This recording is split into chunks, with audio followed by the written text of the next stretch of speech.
Fechou. Pronto, tá gravando. Bom, então é isso, né? Boa tarde a todas e todos. A gente está num número bem menor de participantes, devido às atividades que a UEMP está promovendo de pesquisa, né? Hoje a gente vai falar mais uma vez a certa tradição de convidar os nossos próprios membros, né? Nossos próprios integrantes. Semana retrasada, foi o Leonardo que apresentou o trabalho dele para a gente. E nessa semana a gente resolveu convidar o João Ricardo dos Santos, porque o João acaba de terminar o mestrado na UEMP, ele se formou na FIU, né?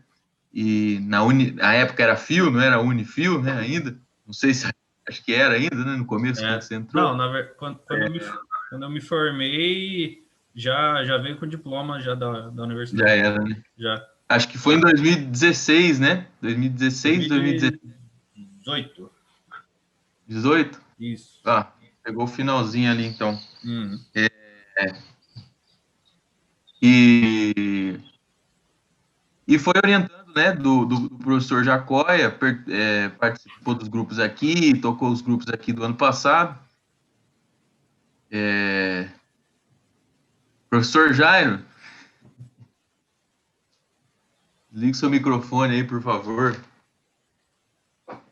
Não, voltando lá, o João apresentou, né, o dissertação, recentemente defendeu o mestrado com o professor Jacóia, num tema que é o tema de hoje, né, de algum modo ele ficou de apresentar o seu trabalho.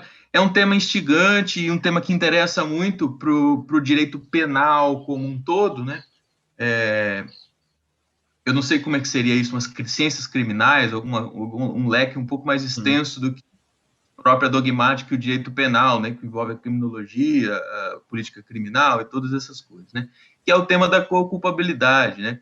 É um tema que tem uma certa ressonância na UEMP. Eu já vi vários trabalhos nos eventos da UEMP sobre esses temas. Por exemplo, eu já vi o próprio o Renan Cauê, né, apresentar vários temas sobre isso. O colega, o Danilo Leite, que se formou lá em 2011, 12 lá, ele fez uma apresentação do seu TCC da co-culpabilidade, mas em termos tributários, né? É um tema muito interessante porque, de algum modo, trabalha uma certa justiça social, né? E também, por outro lado, assume, né, uma certa incompetência, uma certa insuficiência, uma certa não observância dos deveres, né? E as promoções que o Estado necessariamente deveria se preocupar, né? Bom, então, a gente também tinha combinado aqui nessa gravação, caso haja a queda aqui da transmissão, que é o que vai acontecer, segundo o que a gente já conversou, a gente faz outra sala, começa de novo e vamos fazendo nessa toada aí, né? Então, João, antes de... bom, você fique à vontade aí, viu? O tempo é seu, veja o tanto que você quer explorar, veja o que você... apresente aí o que você preparou aqui para a gente, e aí, em seguida, né, a gente entra para as questões, para os debates, a gente pode até conversar um pouquinho mais, um pouco melhor, para tirar as dúvidas, tá? Fique à vontade, meu querido. Muito obrigado por você estar aqui e apresentar o seu trabalho para a gente, tá? Valeu, Zé. Obrigadão. Bom, boa tarde a todos. O professor Jair, acho que ficou um pouco tímido na hora que você chamou ele, vazou. Bom, seguinte, agradeço primeiramente o convite do Zé Mauro, fico muito contente de estar voltando a apresentar alguma coisa no grupo de pesquisa, né? Como o Zé Mauro falou, ano passado eu estava, entre aspas, assim, digamos, na coordenação do grupo, né? Tocando o grupo para o professor Jacóia, fui orientando dele no mestrado. E eu fui convidado, então, para falar um pouco com vocês sobre a temática da minha dissertação, né? Dissertação que eu defendi em agosto, acho que foi dia 11 de agosto, eu acho, e Na verdade, o nosso cronograma, conforme eu tinha conversado com o Zé Mauro, era um pouco diferente, porque a nossa intenção era casar a apresentação no grupo entre a qualificação e a defesa, principalmente para apresentar para algumas pessoas que não, às vezes não tem tanto contato com o tema, ou que até tem, poderia surgir alguma indicação de livro, enfim, alguma coisa que pudesse até ajudar, alguma crítica que isso poderia até me preparar para a própria defesa. Mas, por fim, acabou acontecendo tudo muito rápido, porque eu qualifiquei no finalzinho de julho, acho que foi dia 30 ou 31 de julho, e 10 dias depois eu já estava defendendo, né? E a qualificação acabou sendo uma qualificação bastante tranquila, né? Foi o professor Kazmierzak e o professor Santin, que estavam na banca, e foram pouquíssimas considerações, então eu acabei optando por depositar logo em seguida as alterações que eu fiz, e aí a gente conseguiu fazer a defesa aí poucos dias depois, acho que foram 11 ou 12 dias, na banca estava o professor Jacói, o professor Kazmierzak e a doutora Érica, que é da UEM, de Maringá, ela que foi a professora convidada de fora da instituição para participar. Bom, vamos lá então.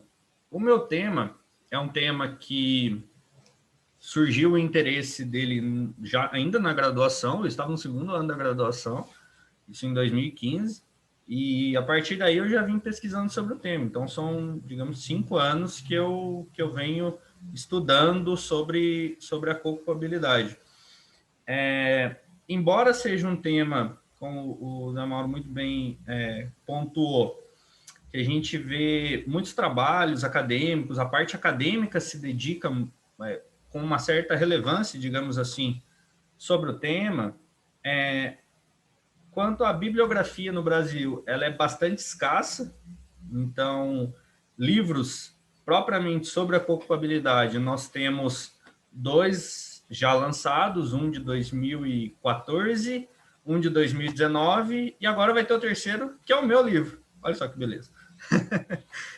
Então, a minha dissertação, enfim, como já é de conhecimento de alguns, eu já mandei no grupo também, ela foi aprovada por algumas editoras, eu acabei fechando o contrato com a editora Totti, e por isso mesmo eu não pude fazer qualquer divulgação, por exemplo, extrair uma fração da dissertação e passar para vocês, assim, trabalhar um ponto específico, porque no contrato falava que eu não podia fazer qualquer divulgação da parte ou do todo do texto e tal. Então, embora a dissertação esteja num domínio público, que é o site da universidade, se alguém acessou, não foi por mim. Então, basicamente é isso.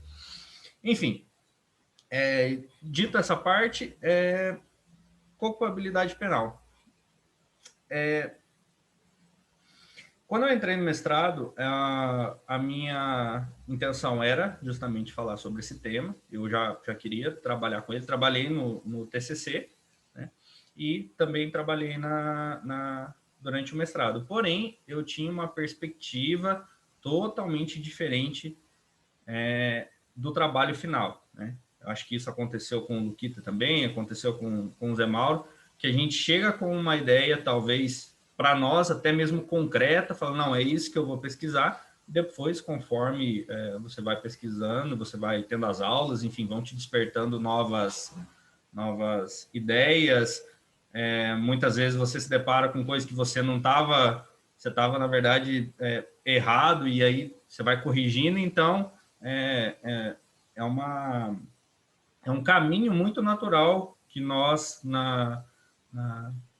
no mestrado, no doutorado, acabamos passando, que é essa mudança de tema ou até mesmo de abordagem. E foi justamente isso que aconteceu. Durante as aulas de metodologia e tudo mais, eu acabei vendo que o meu tema até estava assim, bem estruturado, porém existia uma série de lacunas. E então eu fui alterando durante os seminários de pesquisa que nós precisamos apresentar para os professores, geralmente da área que a gente pesquisa, né? No meu caso, direito penal. Eu cheguei a esse sumário que vocês, quem acessou, enfim, na dissertação, teve acesso, né? É uma dissertação não muito extensa, eu não... o Zé Mauro acabou de mandar o link aqui no chat. Não é muito extenso, vocês vão ver que eu não passei muito de 100 páginas, né? A parte textual deve ter ali umas 90 páginas, mas acabou ficando uma abordagem um pouco diferente daquilo que a gente já viu de trabalhos sobre o assunto. Então, vamos lá, falando especificamente sobre o tema. Feita essa introdução de como tudo aconteceu, eu optei por fazer uma dissertação com tema focado nas ciências criminais como um todo. O que isso quer dizer? Eu tentei encontrar uma harmonia entre a culpabilidade penal e os três pilares, digamos assim, das ciências criminais, que é a criminologia, a política criminal e o direito penal e processual penal. E essa tríade, consequentemente, gerou os 3 primeiros capítulos da minha dissertação. Então, eu falo no primeiro capítulo sobre a criminologia, no segundo capítulo sobre a política criminal, terceiro capítulo sobre o direito penal, e aí sim, no quarto capítulo, especificamente sobre a culpabilidade de uma forma mais detalhada. Porém, eu não abdiquei de tratar da culpabilidade em todos os capítulos, tanto que os últimos subcapítulos do trabalho, de cada capítulo, são, por exemplo, a criminologia linkada à culpabilidade, a política criminal linkada à culpabilidade e assim por diante, para ficar um trabalho, assim, de certa forma, procurei pelo menos ser um pouco mais harmônico. Bom, o primeiro capítulo, então, eu falo sobre a criminologia, né? Uma das ciências criminais é a que mais me interessa na parte de pesquisa e tudo mais, que mais me instiga, né? Das 3. E durante a construção do trabalho, não só nesse capítulo, mas principalmente nesse, porque foi um capítulo que eu dediquei um tempo maior, por ser a matéria que eu gosto mais de pesquisar, foi um capítulo que eu acabei passando por um problema, que às vezes a gente acaba se passando, digamos assim, nas nossas pesquisas, que foi, eu estava dando uma abordagem muito grande sobre a criminologia e que estava difícil de eu amarrar com a culpabilidade. Então, conversando com o Kazmierzak, conversando com o Giacoia, eles me deram esse toque, eu reformulei a estrutura do primeiro capítulo, e aí, então, eu não faço qualquer construção histórica sobre a criminologia, nada nesse sentido, para também não ficar um trabalho muito extenso e que não era o objeto que eu queria demonstrar, né? Já que a criminologia, embora tenha um papel importante no meu trabalho, não seria necessário puxar desde o início da criminologia, lá atrás, com o Lombroso e tudo mais, e eu poderia fazer um recorte bem direto desse trabalho. Então, eu optei por, dentro do estudo criminológico, ver qual vertente da criminologia seria mais palpável ao meu tema, né? E aí, comecei a pesquisar também as teorias que refutariam a minha pesquisa, né? Porque hoje a criminologia a gente encontra diversas ramificações em que elas não conversam entre si, elas são divergentes, né? Então, eu precisaria adotar uma linha mais específica. E foi isso que eu fiz, tanto que no primeiro capítulo ele se chama Criminologia do Conflito e os Processos de Criminalização. O que isso quer dizer? A criminologia, a partir de um dado momento, ele acaba sofrendo bastante influência de aspectos sociais, da própria sociologia e tudo mais, eles começam a casar esses temas, e aí surgem duas grandes correntes, digamos assim, que são a teoria do consenso e a teoria do conflito, né? Então, dentro da criminologia aliada à sociologia, nós temos essas duas correntes, a criminologia do consenso e a criminologia do conflito. A criminologia do consenso, ela entende que o Estado ele deve prover as mesmas oportunidades para todas as pessoas, e quando isso acontecer, vai haver uma harmonização social e tudo mais. Existe um consenso sobre aquilo que pode e o que não pode dentro da sociedade. Porém, essa vertente criminológica, ela é até certo ponto interessante, porém ela tem um caráter extremamente estigmatizante, né? Que é justamente essa abordagem que eu trago no trabalho. A culpabilidade ela tem uma relação direta com aspectos sociais, com os aspectos do não provisionamento do Estado aos bens mais superficiais a todos os indivíduos. Então, não se pode dizer que existe um consenso em saber aquilo que é certo, aquilo que é errado, né? Então, a criminologia do conflito, seria, no caso, o surgimento ali, o labeling approach, que é a teoria do etiquetamento, depois a gente vê a criminologia radical e, consequentemente, a criminologia crítica, que é uma perspectiva da criminologia em que ela entende que não existe, não tem como se estabelecer este consenso a partir do momento que nós temos uma sociedade extremamente desigual, tal como é no Brasil. Claro, a criminologia crítica não surge no Brasil, mas é de plena aplicabilidade em países marginais, tal como a figura brasileira, né? Então, a criminologia crítica, ela vem desconstruir muitos paradigmas que vinham sendo impostos pela criminologia e, consequentemente, aproveitados pela ciência criminológica no direito penal para justificar certos comportamentos, certas atividades, né? Então, a criminologia, partindo ali no início do primeiro capítulo, eu falo sobre a suposta ligação entre desigualdade social e criminalidade, né? Hoje em dia, nós encontramos um link praticamente estabelecido no senso comum de que a desigualdade social gera criminalidade. Mas a criminologia crítica vem dizer que não, isso não é a criminalidade, e sim isso é a criminalização. Ou seja, quais são as condutas e quais são os indivíduos que serão objetos do destino penal. Quem vai ser o destino final do direito penal, né?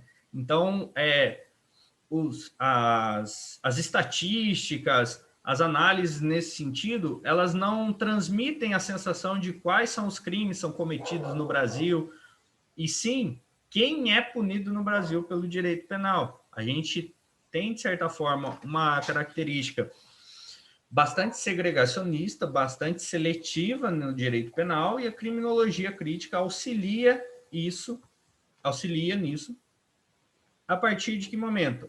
A partir do momento que ela linka quais indivíduos são etiquetados, quais são selecionados para o direito penal, quais serão aqueles que serão punidos, conjuntamente com a questão capitalista, com a questão do capitalismo nas sociedades.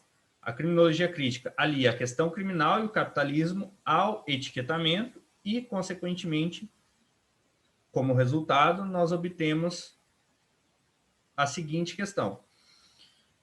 O direito penal, o sistema carcerário, as estatísticas criminais, enfim, a política criminal, a mídia, ela não atua para demonstrar, para efetivar, para punir quem são os criminosos, mas sim aqueles que são considerados como tal.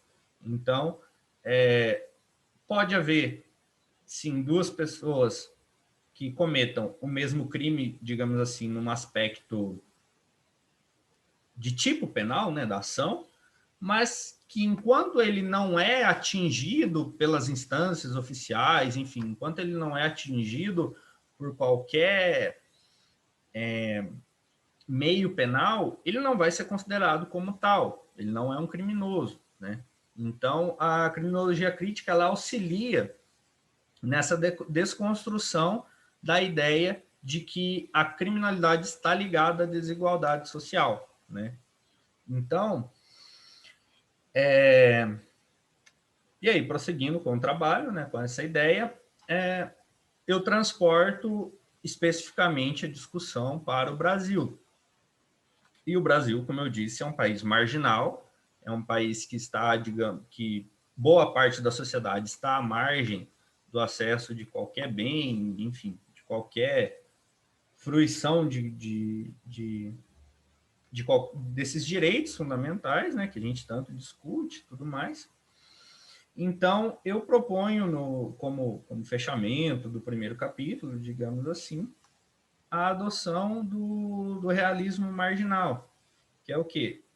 O estudo da criminologia, a análise da sociedade, elas não podem ter a mesma aplicabilidade, os mesmos resultados diante da diversidade que nós encontramos entre sociedades.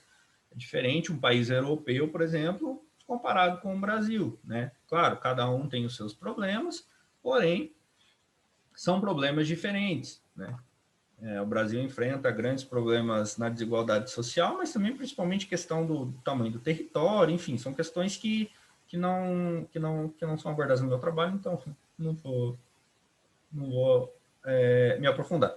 Mas, então, o realismo marginal, ele defende a adoção de critérios criminológicos a partir da realidade social vivida. Então, a culpabilidade penal, ela tem esse encaixe, a criminologia, porque ela busca é ótimo, ela busca demonstrar como a sociedade brasileira ela está estruturada, embora ela seja uma sociedade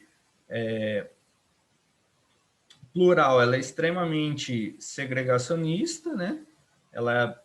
As raízes do capitalismo estão totalmente em evidência, e a culpabilidade ela vem nesse aspecto criminológico para demonstrar como o Estado, na oferta de bens, utilidades da vida, enfim, na proteção à sociedade, ela vem pecando com o seu encargo, né? Esse encargo que, enfim, aí vem de contrato social e tudo mais, desde aquela história toda. Bom, dito isso, deixa eu tomar um gole d'água. Já o segundo capítulo da minha dissertação, eu trabalho sobre a política criminal. Bom, a política criminal, ela é um saber estratégico, são aquelas estratégias adotadas pelo Estado, pelas suas instâncias oficiais, a fim de que diminua a criminalidade, que responda a criminalidade com as formas legais, né? Tal como se exige num Estado democrático e social de direito adotado no Brasil. Porém, o segundo capítulo eu trago uma ideia mais crítica sobre como a política criminal ela acaba sendo transformada em um sinônimo de política penal, né? Então, como nós resolvemos o problema da sociedade relacionado à criminalidade? Nós criamos novas condutas penalizadas, nós aumentamos a pena para determinados crimes, nós construímos presídios, nós diminuímos o caráter humano, se é que isso existe dentro do sistema carcerário, e assim nós vamos desestimular a prática penal. Querendo ou não, isso que acontece hoje em dia. O discurso oficial é aquele de que não, que as prisões são destinadas à ressocialização, tem o caráter de prevenção e tudo mais. Esse é o discurso oficial, mas o discurso por trás, o discurso crítico, a gente percebe que não, que a função do sistema carcerário, do direito penal, ele não vem falhando, ele vem funcionando muito bem. Tanto que o Brasil, segundo informações do Juarez Serino dos Santos, então é uma pessoa bastante que tem uma certa relevância, dá para a gente acreditar, o Brasil já passou de 1 milhão de presos, né? E desses, segundo ele, 40% é presos provisórios. Então, assim, imaginar um sistema carcerário de 1 milhão de pessoas e 400 mil pessoas sequer tendo sentença penal condenatória é uma questão bastante complicada. E isso reforça isso que eu trago no meu trabalho. Como que isso acontece?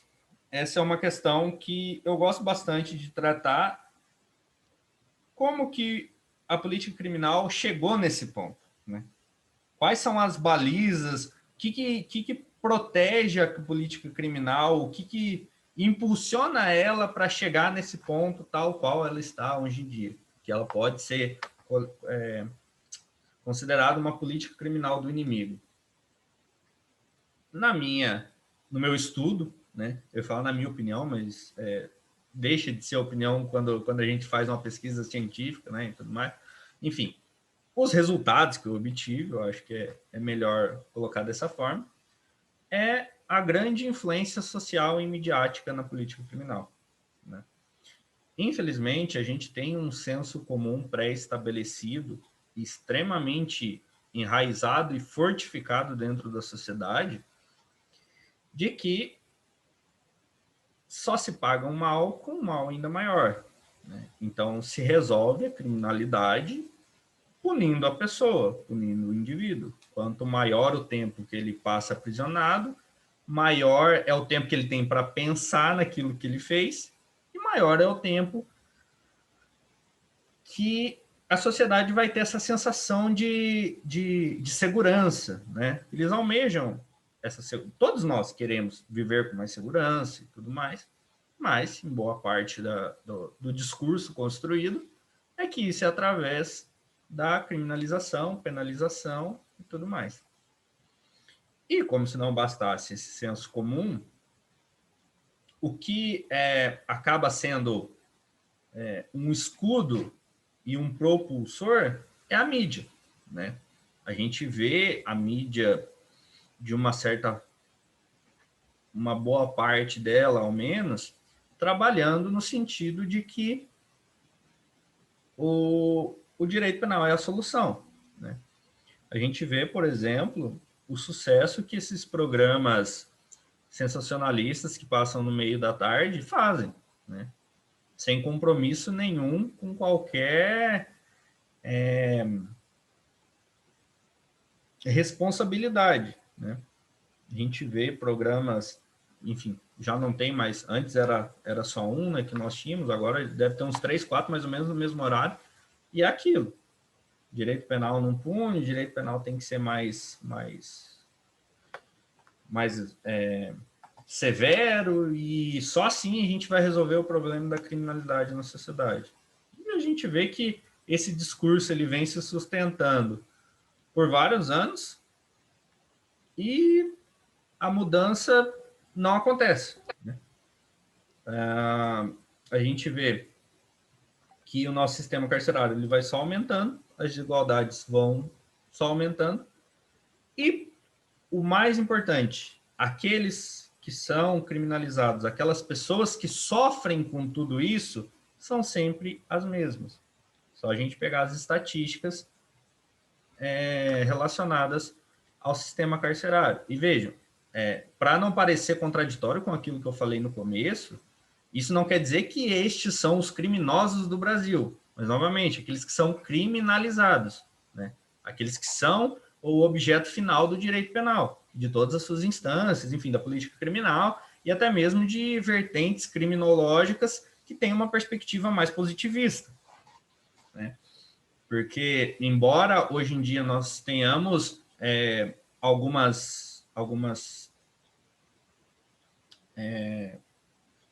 alguns caminhos, digamos assim, criminológicos bastante inovadores e tudo mais, e assim por diante, nós vemos que, na verdade, a criminologia positivista, seja aberto ou por debaixo dos panos, ela permanece em pleno vapor.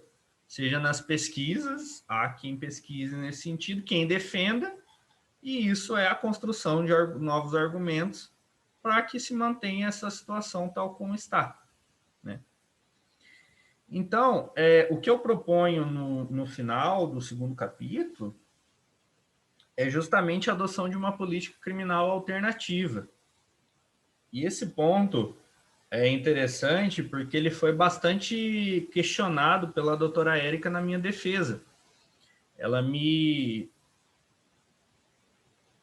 fez o alerta, digamos assim, do porquê eu tinha usado o termo política criminal alternativa. Ela falou que ela não havia entendido, inclusive foi objeto de uma pergunta para mim, do porquê que eu tinha usado o termo alternativa e não especificar qual era a política criminal que eu defendia, já que eu era contra a política criminal do inimigo e tudo mais. Na hora a gente fica um pouco nervoso, né? Não sei se é exclusividade minha, mas na defesa eu fiquei muito mais nervoso do que na qualificação. Então, na hora, você pensa numa boa resposta depois, a hora que você está tomando café, a hora que você está tomando banho, você nunca lembra na hora, né?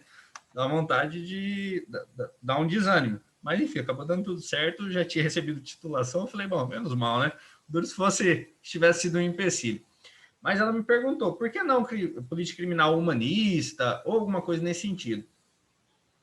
E o que eu posso defender, que eu posso argumentar, é no sentido de que existe uma política criminal alternativa, utilizando esses termos. Não foi uma criação minha, não foi um termo que eu usei, não. Tem que ser uma política criminal diferente daquela que é exercida, mas eu não tenho nome para isso. O nome é política criminal alternativa. Tanto no trabalho e durante as pesquisas, eu encontrei diversos autores que usam esse termo, que é uma política criminal que ela rompa com esse paradigma, que rompa com esse modelo de punição e para as classes mais abastadas, para as classes menos favorecidas socialmente, digamos assim. Isso não quer dizer uma coisa que eu acabei falando na dissertação e acabei esquecendo de falar para vocês. As classes menos favorecidas aqui não são só na questão da monetária, mas isso não se resume, né? A desigualdade social não se resume só a questão monetária, mas sim sobre tantos outros aspectos culturais e tudo mais, que acabam deixando certa parcela da população à margem da maioria, digamos assim, embora ela não seja a maioria populacional, é uma maioria em preponderância, enfim, do acesso aos bens enfim, nesse sentido. Então, a política criminal alternativa, ela propõe justamente romper com essa ideia de que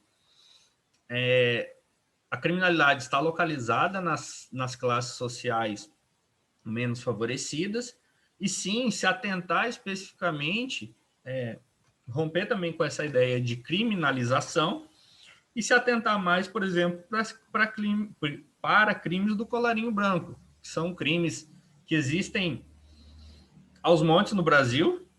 A gente viu, acho que todo mundo acompanhou ontem o episódio do vice, como é que é?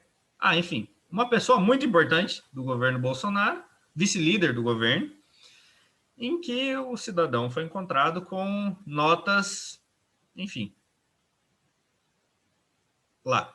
E aí, é justamente essa criminalidade que a política criminal entende, a política criminal alternativa entende que são as danosas para a sociedade, porque o dinheiro que é desviado, o dinheiro que é corrompido, enfim, toda essa infraestrutura que poderia haver no Brasil para justamente ofertar bens, ofertar direitos minimamente humanos para essas pessoas que são excluídas socialmente, acaba tendo um decréscimo da questão financeira justamente pelo cometimento desses crimes, né? Então, eles têm um impacto social muito maior do que a suposta criminalidade, que é o que acaba prejudicando a sociedade brasileira. E é justamente essa criminalidade, a criminalidade comum, que a gente vê em boa parte propagação da mídia, até mesmo do senso comum e tudo mais. Quantas vezes a gente conversa com pessoas leigas do assunto e elas não acreditam que as penitenciárias elas estão superlotadas, principalmente por delitos de furto, roubo, receptação e tráfico de drogas. A população masculina, isso atinge 75%, 4 delitos. A população feminina chega a 86%, resumido em 4 delitos. E mais uma vez, como eu falei, isso não é a criminalidade no Brasil, é a criminalização, são os processos de criminalização, né? Então, quando você faz um panorama dessas pessoas que estão lá dentro, você acaba achando um denominador comum em boa parte delas, pobres, homens, negros, com pouca escolaridade e assim por diante, né? Se bem também que a população carcerária feminina vem numa ascensão estrondosa, principalmente no delito de tráfico de drogas, que acho que, eu não vou me lembrar agora, mas é coisa de 50%, 60%, não me lembro.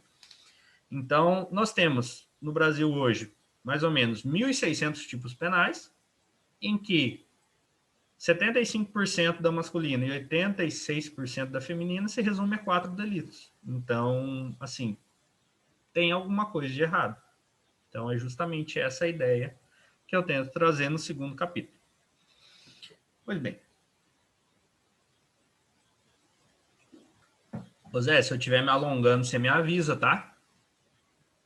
Ó, João, fica tranquilo, cara. Toma o tempo que você precisar. Não apresse nada. Apresente aí tranquilamente seus capítulos, suas considerações. Fique à vontade. A gente tem muito tempo aqui e pode tocar. Show de bola. Caso alguém queira fazer algum comentário, falar alguma coisa, só me avisar, gente. Beleza? Vamos lá. O terceiro capítulo, de certa forma, é o que eu considero mais espinhoso. Por quê? Para nós que estudamos criminologia, como eu disse, eu acho que é das 3 ciências criminais a que eu gosto mais de pesquisar, que eu mais me dedico, é um pouco complicado, principalmente para seguidores da criminologia crítica, defender o direito penal, né? Então, é aí que a gente acaba esbarrando numa problemática que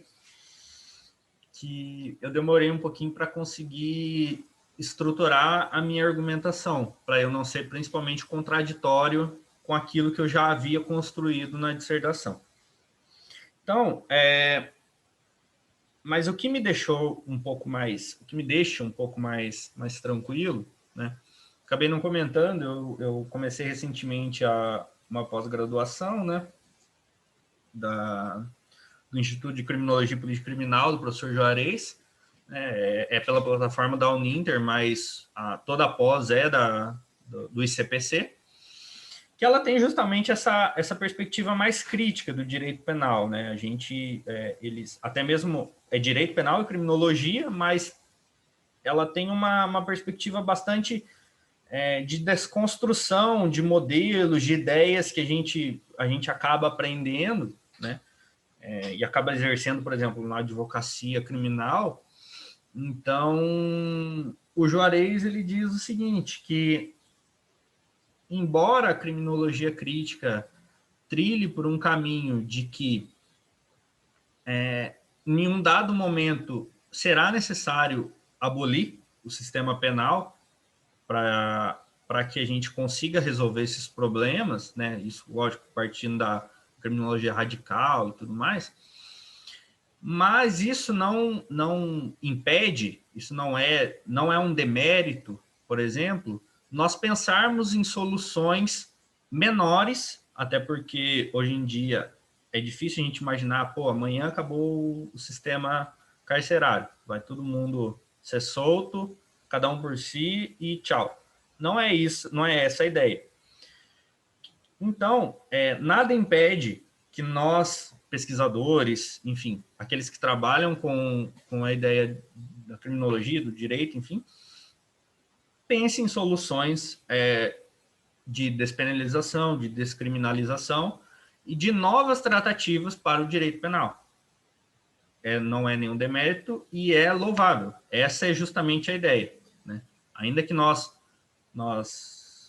possamos dar um passo pequeno de cada vez, essa é a ideia.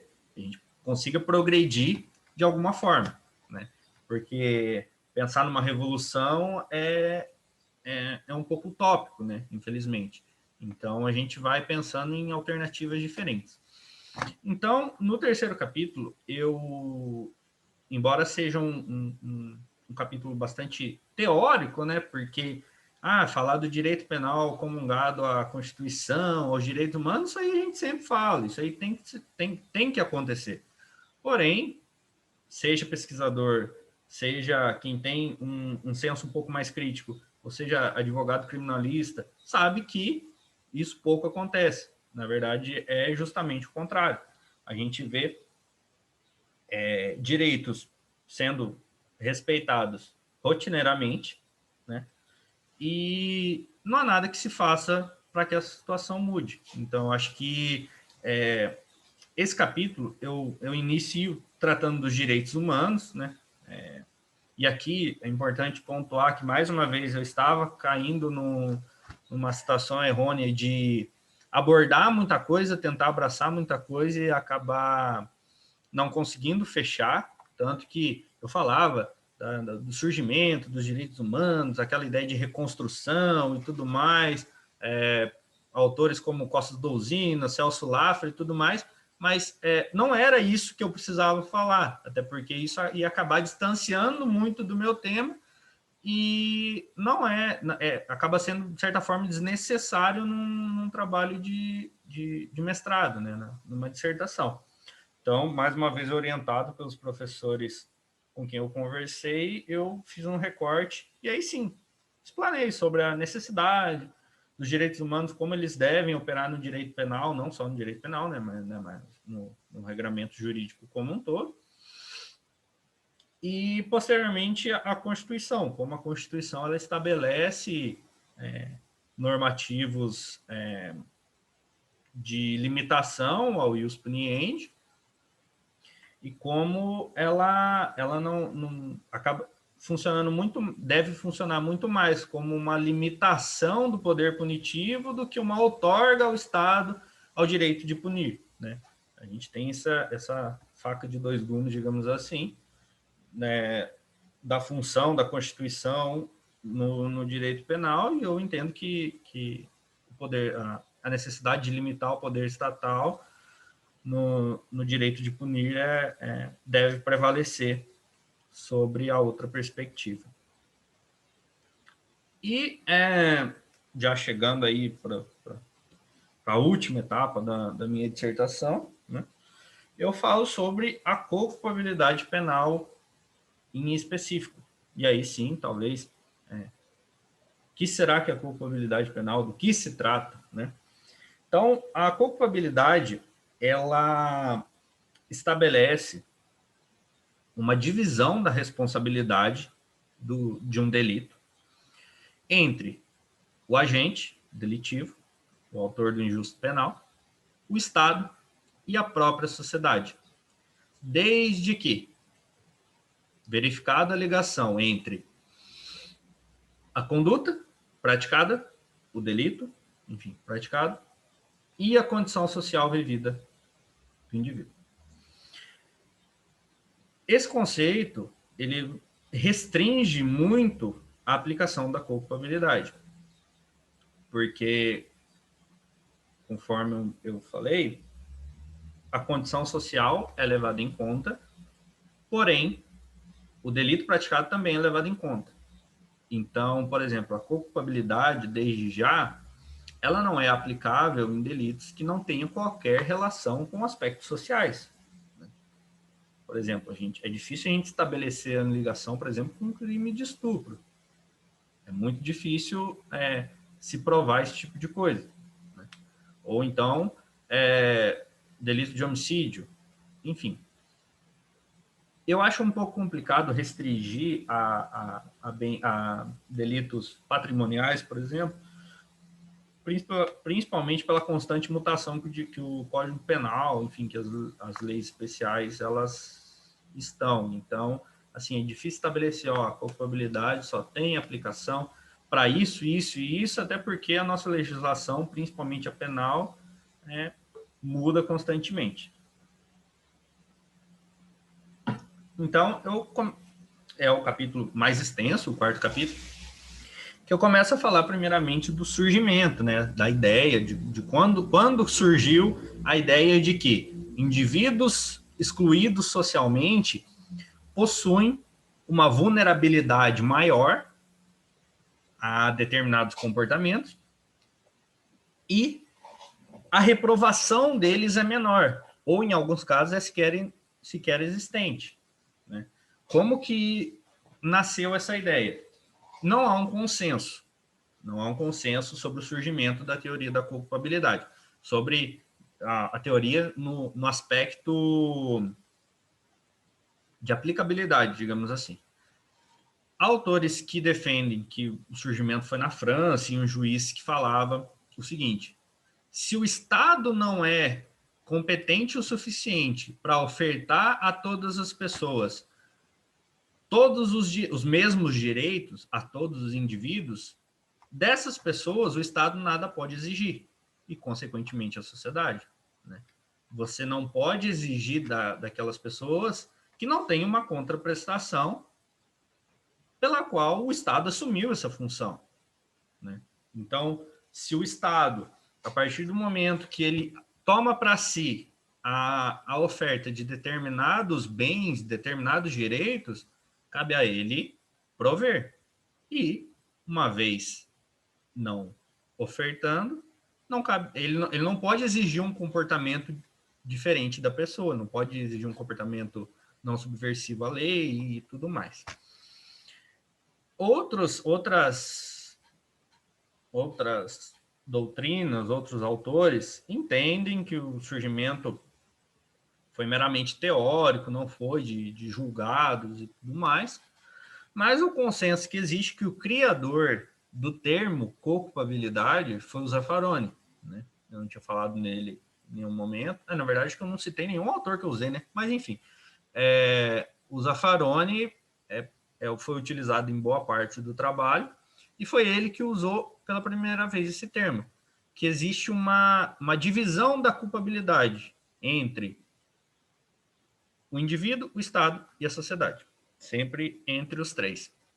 O Estado, por não prover os bens a essas pessoas, a sociedade, por colaborar com essa situação, e por muitas vezes ela não só colabora, como ela auxilia no agravante dessa situação, e o agente infrator da norma penal. E aí o Zaffaroni trabalha com essa ideia por um bom tempo. Né? Porém, como toda boa teoria, né, na minha opinião boa no caso, ela sofreu diversos desvirtuamentos, se é que a gente pode assim dizer. Porque ela foi comparada a outras teorias que, na verdade, elas não se comungam. Na minha dissertação, eu faço uma crítica especificamente crítica, ao primeiro livro que foi lançado sobre a culpabilidade, porque, por exemplo, o autor ele aduz que a co-culpabilidade penal, que é o tema que eu trato, ela é sinônimo de culpabilidade pela vulnerabilidade, que é uma outra teoria também criada pelo Zaffaroni. Por que eu refuto essa ideia? Porque o próprio Zaffaroni nega que sejam iguais. Né? É um problema, na verdade, acho que metodológico que o autor trouxe no livro e que, por exemplo, no meu TCC eu não havia percebido, né? Mas esse é o lado bom do mestrado, você acaba tendo um olhar mais crítico para tudo que você lê, inclusive para aquilo que você defende, né? Você tem que ficar com um pé atrás com aquilo que você é contra e dois com aquilo que você é a favor, para você acabar não tomando um tombo posteriormente. Então, o Zaffaroni vem dizer o seguinte, que a culpabilidade pela vulnerabilidade é uma outra teoria, em que ela considera, assim, aspectos de vulnerabilidade, e aqui pode ser qualquer vulnerabilidade, não só social, como é que eu posso dizer? Na aplicação da pena anticometimento de um delito. Então, na dosimetria da pena, na hora de verificar o juízo de reprovação penal do indivíduo, todas as vulnerabilidades são capazes de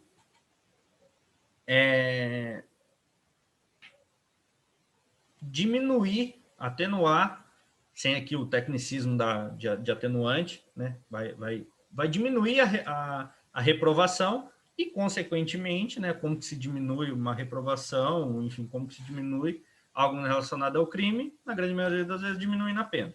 Né? Então, ele defende que toda vulnerabilidade deve ser considerada. Porém, a culpabilidade penal ela trabalha com uma vulnerabilidade específica, né, que é a vulnerabilidade social, são aspectos sociais que influenciam na vida de um indivíduo. E assim, ele detém uma menor reprovabilidade penal.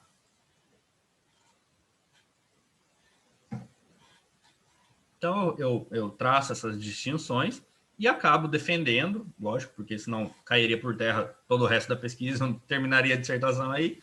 Eu defendo a importância e a preponderância da culpabilidade penal por conta dela tratar um problema específico com questões específicas, né? É difícil você generalizar situações de vulnerabilidade a partir do momento que nós temos diferentes situações de vulnerabilidade. Então, a influência social sobre essa vulnerabilidade é diferente, os resultados, enfim, você não pode tratar como equânime situações diferentes. Então, esse é o fundamento que eu utilizo para refutar a culpabilidade pela vulnerabilidade. Não refutar, mas, assim, entendo que a culpabilidade penal tem melhor aplicação, melhor subsunção a toda essa ideia construída. E também eu venho debater um problema criado pela doutrina e também até em certos julgados, que é a culpabilidade pela vulnerabilidade. Aliás, perdão, é a co-culpabilidade às avessas. Já falei da culpabilidade pela vulnerabilidade. Co-culpabilidade às avessas. O que é isso? É um total desvirtuamento da co-culpabilidade, que é a seguinte noção. Se um indivíduo excluído socialmente ele tem uma reprovabilidade penal menor e, consequentemente, ele deve ter um juízo de reprovação menor, aquele que tem todos os bens, tem acesso a tudo que deveria ser de todos, digamos assim, detém uma maior reprovabilidade. E, consequentemente, ele teria que, por exemplo, ter uma maior pena. Só que não é muito difícil a gente chegar no raciocínio de que isso não faz sentido nenhum. Por quê? Se nós imaginarmos uma pessoa que ela tem acesso à saúde, ela tem acesso à educação, ela tem acesso ao trabalho, ela tem acesso ao lazer, alimentação, moradia, enfim, direitos básicos. O Estado não vai estar fazendo nada mais do que a sua obrigação, né? Seja o Estado, enfim. A condição de vida dele é exatamente aquela que se espera de para todas as pessoas. Lógico, eu não estou dizendo que assim todo mundo tem que andar de carro importado, todo mundo tem que ter mansão e tudo mais. Todos deveriam ter acesso às mesmas coisas. Deveria haver um maior cuidado nessa parte, né? Então, se o Estado, ou enfim, se a pessoa, por recursos próprios, atingiu tudo aquilo que se espera de um indivíduo, digamos, normal, o Estado e a sociedade nada fez mais do que a sua obrigação. Logo, não existe uma reprovação maior para ele, já que ele está no padrão que se espera de todo mundo. O contrário, a gente não pode dizer. Se uma pessoa não tem acesso a todos esses bens, saúde, educação, moradia, trabalho, lazer, alimentação, ele tem uma gama de elementos circundados, e lembrando mais uma vez, desde que o delito tenha relação com todo esse panorama social, ele tem elementos que acabam, que não podem ser deixados de lado, né? Eles precisam ser considerados. Então, a culpabilidade às avessas, essa é uma das vertentes, né? Porque, infelizmente, a gente vê teoria sendo criada à torta de direito. A outra ideia de culpabilidade às avessas é a ideia de punição, dupla punição. Uma punição de vivência daqueles indivíduos que, enfim, estão à margem da sociedade, em resumo, e uma segunda punição, que é a punição do Estado, através do direito penal, justamente por essa condição de vida marginalizada. Como que isso acontece? Nós tínhamos 2 contravenções penais, hoje em dia só tem uma em vigor, que uma era de vadiagem e a outra era de mendicância. Então, acho que era o artigo 62 e 63 da Lei de Contravenções, não tenho certeza, acho que são esses 2 artigos, em que ela previa a prática de uma contravenção se a pessoa estivesse apta para o trabalho e não o fizesse, a vadiagem, ou seja, o indivíduo, morador de rua, que não tem uma casa, não tem família, não tem absolutamente nada, ele era ainda culpado por não estar trabalhando. Como assim? Se ofertas de trabalho fossem a coisa mais fácil do mundo, que hoje você está precisando de emprego, amanhã você está empregado, né? A gente sabe que não é assim. E a outra é a de mendicância. Ou seja, se você pedisse dinheiro na rua, enfim, para alimentação ou para manutenção de vícios e tudo mais, você também era punido a partir da caracterização dessa contravenção penal.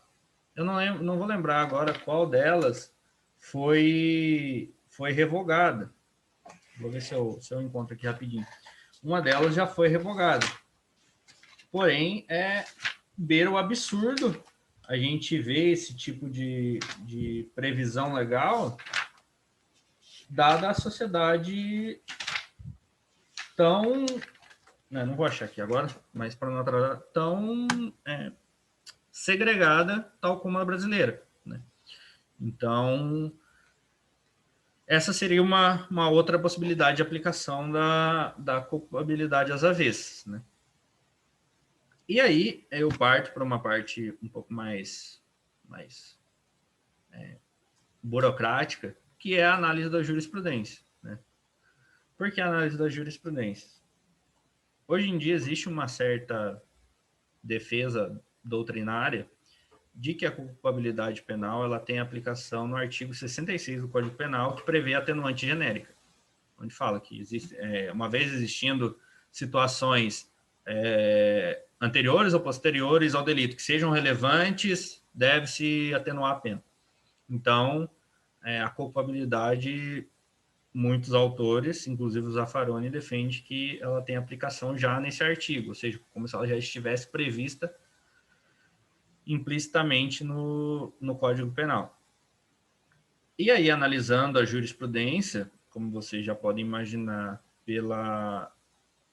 por tudo que eu abordei, ela tem uma enorme resistência de aplicação da culpabilidade, por diversos argumentos, né? Eu já encontrei argumentos de que a sociedade é vítima da criminalidade, então, de forma alguma, poderia beneficiar um eventual criminoso na sua dosimetria da pena. Já encontrei argumentos no sentido de que não existe previsão legal e o artigo 66 não tem subsunção à culpabilidade, aliás, a culpabilidade penal não tem subsunção ao artigo 66, consequentemente não deve ser aplicado. E já encontrei argumentos no sentido de que, no caso concreto, não foi demonstrado categoricamente que a vivência, o caráter social do indivíduo foi determinante para o crime, né? Porém, encontrei julgados favoráveis, pouquíssimos. Foi, assim, um trabalho bastante minucioso, mas no Tribunal de Justiça do Rio Grande do Sul, eles negaram provimento a um recurso apresentado pelo Ministério Público, que recorreu de uma sentença de uma juíza do Rio Grande do Sul, não vou me lembrar a cidade, de que ela pôde, a partir dos elementos específicos trabalhados no processo, de que um delito de roubo ele foi praticado exclusivamente por motivações de exclusão social, né? Se tratava de um caso de um menino, de um rapaz, né, no caso, maior de idade, senão não estaria respondendo o crime, em que ele roubou, acho que foi um tênis de marca e uma camiseta de marca que pelo que eu entendi, que um playboy estava usando lá e tal. E aí, enfim, a partir das oitivas, do caso concreto e tudo mais, percebeu-se que a única motivação do crime foi justamente pela vontade do indivíduo poder ter aquilo, ter acesso a uma coisa que ele só via, enfim, em televisão, em filmes, em outras pessoas, mas que era uma realidade totalmente distante da dele. Então, a juíza conseguiu verificar, no caso em questão, esses elementos, aplicou a culpabilidade, e aí o Ministério Público interpôs o recurso, chegou no Tribunal de Justiça, caiu justamente ai, meu Deus, fugiu o nome. Enfim, para julgamento caiu para o Hamilton Bueno de Carvalho. Eu acho que ele é parente do Salo de Carvalho, não sei se é irmão, primo, tipo, sei lá. Eu acho que ele é parente, subentendendo pelo sobrenome. Mas caiu para ele, e para a infelicidade do representante do Ministério Público, o Salo e esse Hamilton, que é desembargador no Rio Grande do Sul, eles têm um livro que é Aplicação da Pena e Garantismo Penal, ou alguma coisa nesse sentido, em que eles falam especificamente sobre a culpabilidade. E eles são defensores da teoria. Então, foi mantida a sentença. Já vou procurar aqui o nome do livro certinho. Aplicação da Pena e Garantismo. É isso. Nesse livro, eles tratam especificamente sobre a culpabilidade penal, defendem, e aí eles mantiveram, no caso, o Hamilton manteve, elogiou a sentença e tudo mais, então, assim, foi uma conquista para quem pesquisa sobre o assunto ter achado uma sentença nesse sentido. Então, como eu disse, a jurisprudência tem uma forte resistência e é baixíssima a aplicação da culpabilidade hoje em dia, principalmente a partir do artigo 66. Já arrumando para o final, que eu acho que eu já falei bastante, no último subcapítulo eu trato sobre as alternativas para a positivação, né? Uma vez que esse é um dos principais argumentos da não aplicação, de que não existe previsão legal, então eu começo a trabalhar quais são as possibilidades justamente para positivar a culpabilidade. E eu trato das questões mais simples, com menor aplicação à pena, até as situações mais graves. A primeira delas seria a inclusão no artigo 59, né, as circunstâncias judiciais, então considerar aspectos sociais também na primeira fase da dosimetria da pena, porém a gente ficaria restrito a um mínimo legal, né, que é o que acontece no sistema que a gente adota aqui no Brasil. Existem defensores, existem países, principalmente na América Latina, que defendem essa subsunção ao artigo 59, né? Mas eu opto por refutar, digamos assim. A segunda possibilidade seria como atenuante da pena, e aí sim entra o artigo 66 e tudo mais, mas também a gente cairia nesse problema de ficar limitado ao mínimo legal. A terceira possibilidade seria aí sim como uma causa de diminuição de pena, possibilitando aí ficar aquém do mínimo legal. E a última possibilidade, que é um posicionamento que eu acabei defendendo também, que seria a exclusão da culpabilidade por inexigibilidade social de conduta diversa. E essa é a questão mais espinhosa. Que a vulnerabilidade social seria tão impactante a ponto de impedir que se pudesse exigir qualquer outro comportamento senão aquele que o indivíduo teve, né? Um exemplo que eu já tratei, inclusive na defesa, é, por exemplo, um casal que vive debaixo da ponte, eles estão ali tendo um ato sexual e são flagrados pela polícia, né? Existe uma responsabilização penal nesse sentido, mas dificilmente a gente consegue imaginar uma outra situação de vida deles se não essa, né? Eles não teriam uma outra opção. Então, não existe reprovação penal alguma, né? Não existe culpabilidade alguma. Então, nesse caso, uma vez excluída a culpabilidade, não se exclui o crime, né? Não quer dizer que o crime está sendo excluído, mas sim a sua reprovabilidade penal. Bom, em conclusão, eu concluí no trabalho que a culpabilidade ela pode conversar com as três perspectivas das ciências criminais, criminologia, política criminal e direito penal, e defendo a positivação como causa de diminuição de pena, para que assim nós possamos ficar aquém do mínimo legal e, a depender do caso, da situação, até como excludente de ilicitude. Bom, gente, acho que é isso. Acho que eu até me passei um pouco no horário. Então, estou aberto a críticas, perguntas, questionamentos, elogios, e, enfim, Valeu. Obrigadão. Bom, valeu, João. Muito obrigado, viu, por apresentar todo o seu trabalho. Por mais que a gente tenha estendido um pouco a apresentação, eu acho que valeu a pena, né? Porque você pôde apresentar ponto por ponto os caminhos da sua argumentação, do seu trabalho de dissertação, com comentários posteriores, né? Sempre aquela visão retroativa que a gente tem depois de defender o trabalho, depositar o trabalho, né? Você faz uma autocrítica dizendo, assim poderia ser assado. Naquele momento eu estava crente que era desse jeito, mas hoje eu não sei muito bem como poderia lidar. Acho que isso é o que faz a pesquisa, né? E o trabalho ainda valer a pena. Essa possibilidade de a gente cada vez mais aprender, trocar essas ideias, trocar essas experiências. Acho que essa é um dos objetivos da pesquisa e também um dos objetivos desse grupo aqui. Então, não se preocupe com isso, eu acho que a gente conseguiu vencer muito bem no tempo aqui, a exposição do seu trabalho. Eu antes de abrir para os questionamentos dos outros colegas, né, eu queria fazer alguns comentários. Né?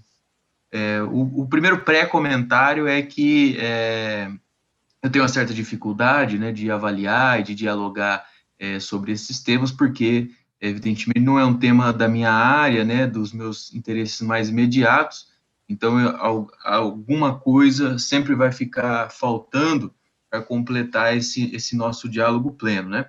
Mas, de todo modo, e é por isso que eu faço esse aviso, né? Para se tiver alguma incorreção no jargão e todos os usos do uso técnico da discussão, né? Eu queria que você também entendesse, sopesasse isso. Eu teria, na verdade, um questionamento, não é um questionamento interno ao trabalho, é um questionamento externo, e um comentário mais livre, né? O meu comentário mais livre é sobre o estilo e a forma da sua dissertação, né, do seu trabalho, da sua dissertação. Há algum tempo, a gente vê que houve uma certa mudança na dinâmica, no formato e no estilo das dissertações na pesquisa acadêmica brasileira. A gente tinha a ideia anteriormente de que a dissertação era uma revisão, simples revisão bibliográfica, e que passava limpo ou recolhia vários autores, de algum modo organizava as argumentações desses autores e o próprio autor do trabalho ficaria um pouco de fora, né? O próprio autor do trabalho ficaria um pouco deixado de lado, porque o que era importante era a sua capacidade de investigar dentro de um universo, um espaço amostral de pesquisa, aquilo que você pode colocar em termos de organização. E é por isso, então, que as dissertações eram anteriormente, né? As dissertações anteriormente eram simplistas no sentido de não adicionar muitas ideias novas, né? As dissertações eram muito descritivas, né?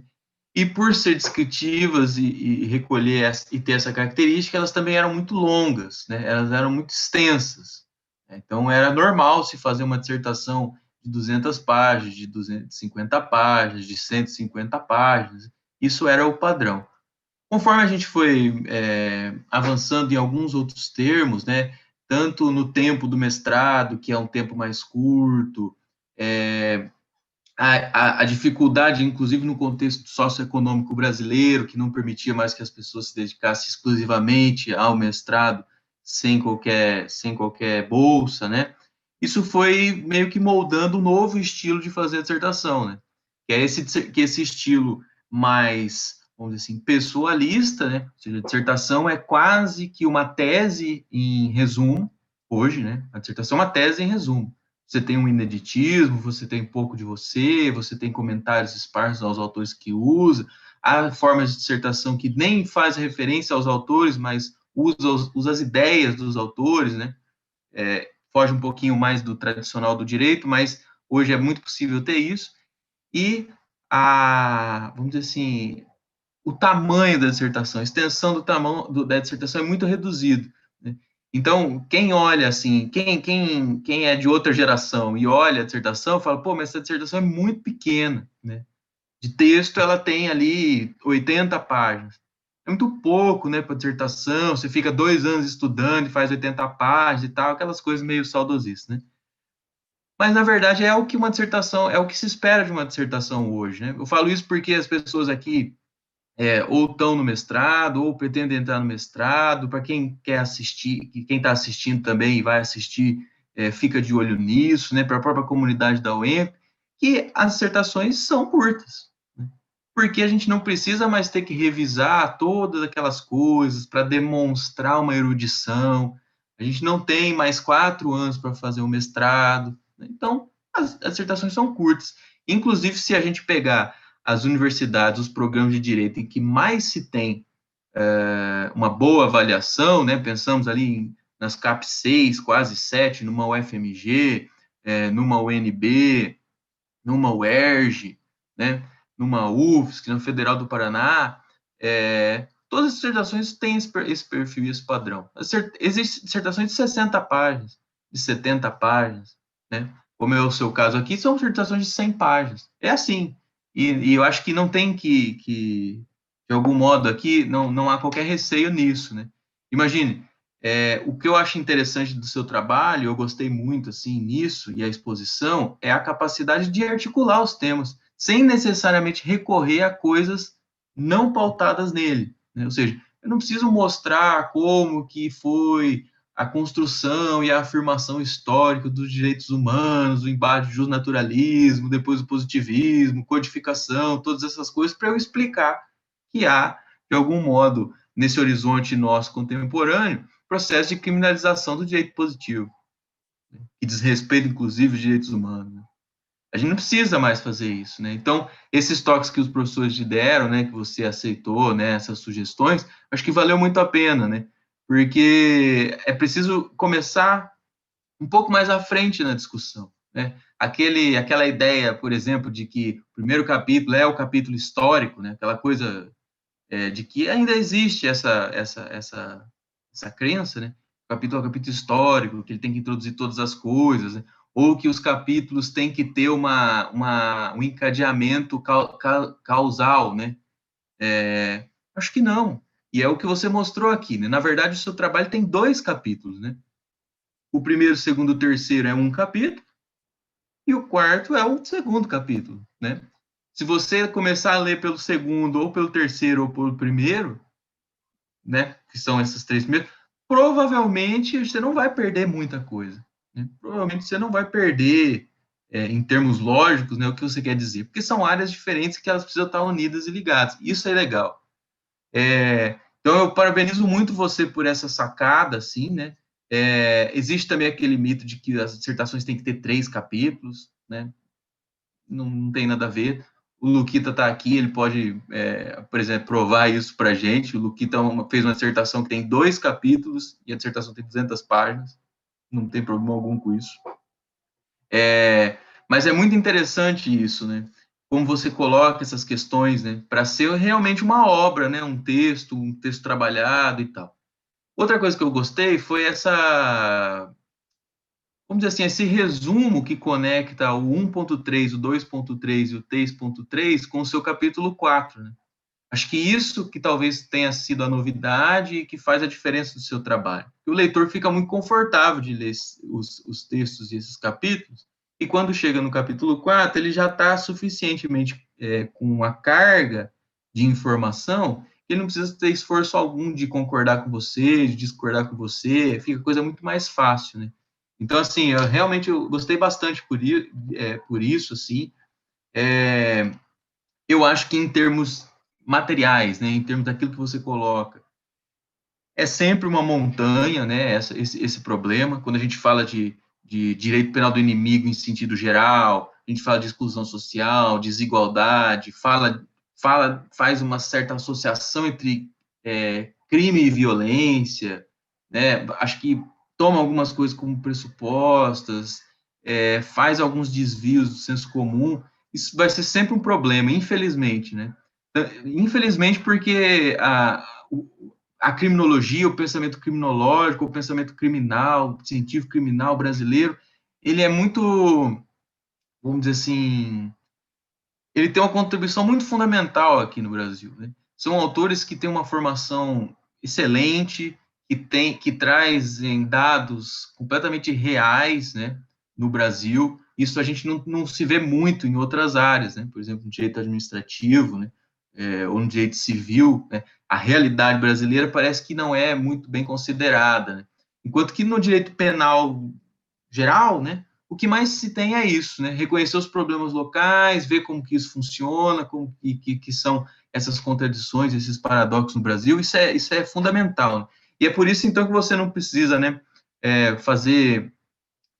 e procurar tão longe autores que falam da história brasileira, das desigualdades brasileiras, da violência no Brasil, das exclusões do Brasil, porque justamente esses autores, né, a Vera Pereira lá de Andrade, Malaguti, Nilo Batista, todos esses grandes autores brasileiros já fazem esse serviço para a gente, né? E eu acho que todas essas questões acho que é melhor deixar para quem conhece, né? Para a Luma, para a Dija. Então, assim, esse é o comentário breve, né? Minha pergunta não é só uma curiosidade, mas eu queria que você me dissesse, se fosse possível, não precisa ser agora, pode ser no final de todas as perguntas, né? Você que manda. Quais seriam os pontos fracos do seu trabalho? Né? O que você acha que faltou realmente? Isso é muito difícil de fazer, mas acho que é um exercício interessante. Assim, a gente sempre quer falar o que acertamos, né?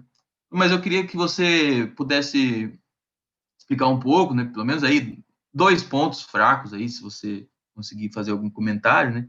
Eu também imagino que você esteja pretendendo continuar com a carreira, né? Entrar no doutorado, fazer uma tese e tudo mais.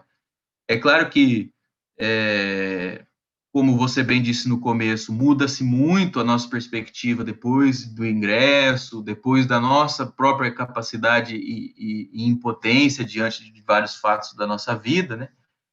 Mas queria também, se você pudesse falar, né, o que você tem em mente, como você está vendo essas coisas hoje, o que você pretende pesquisar, qual ponto mais ou menos você queria trabalhar e desenvolver. Eu acho que é um momento interessante, importante, para talvez você arriscar um pouco mais, né? Porque a gente sabe que esses momentos de pré-ingresso são os momentos muito solitários, né? As pessoas meio que desconsideram o que você fala porque você está fora, né? E aí as pessoas falam assim, então faz o seguinte, entra primeiro para a gente conversar, né? Então fica um desconforto, assim, né? Se você pudesse, com muita gentileza, assim, né, tratar esses pontos que eu mencionei para você, eu agradeceria muito. Mas acho que da minha parte é isso, eu agradeço mais uma vez por você ter aceito mesmo esse convite e feito essa apresentação. E eu queria saber, você prefere que a gente faça todas as perguntas? Você consegue responder uma a uma? Talvez seria melhor fazer em bloco, né? Porque o tempo tá meio apertado. Pode ser? Tá, então, gente, fica à vontade, tá aberta a discussão. Por favor, fique à vontade, só ligar o microfone, toma a palavra. Quem tiver com vergonha, receio, internet ruim, essas coisas, faz a pergunta no chat que a gente também dá um jeito de encaminhar isso para o João. Beleza? João, não sei se o microfone está pegando esse daqui ou se é o do notebook, então eu vou falar meio pertinho aqui. Ô, Luquito, não, dá para ouvir bem, cara. Fica tranquilo. Tá, beleza. Bom, estendendo um pouco as considerações do Zé, né, eu também vou fazer aquela ressalva de que esse tema não é da minha área, né.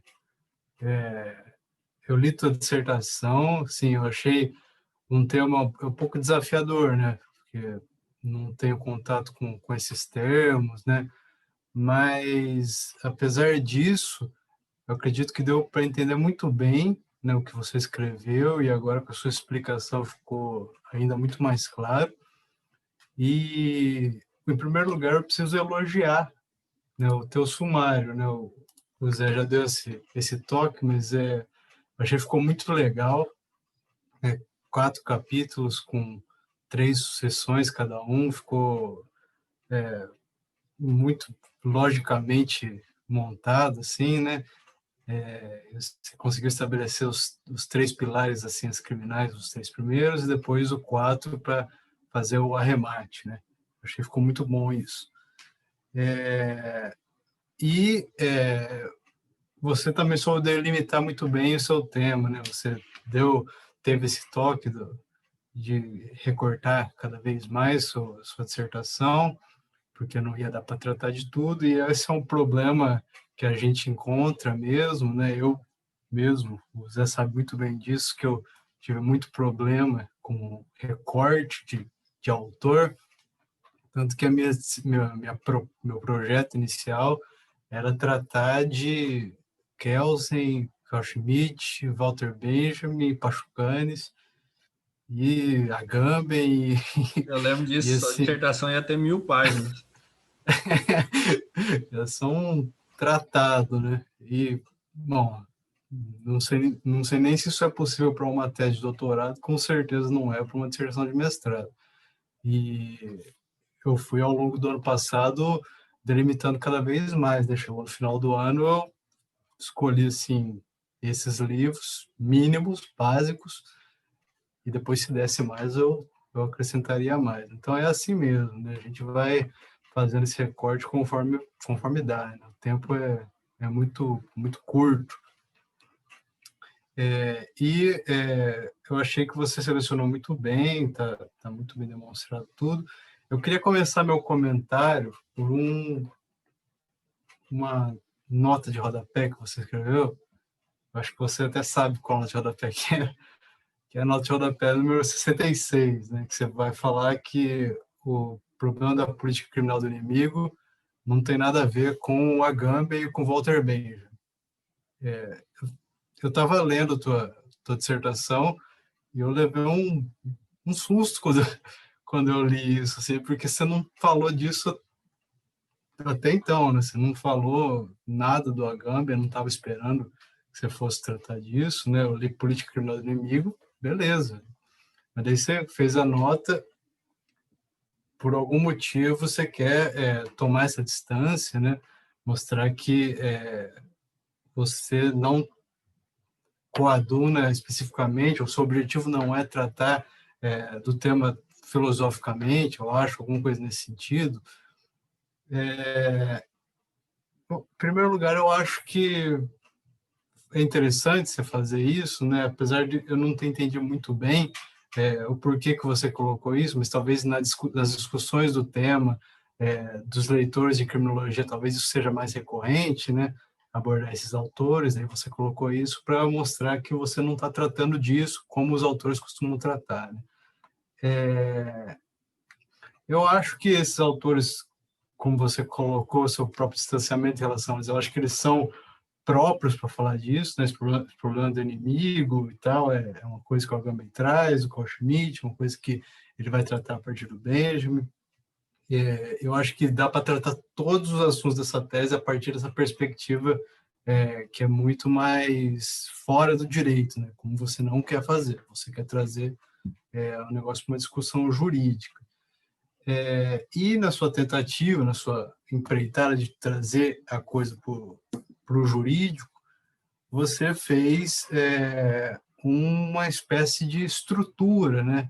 Você tirou essas considerações que talvez estejam um pouco mais conectadas com uma crítica mais radical, né?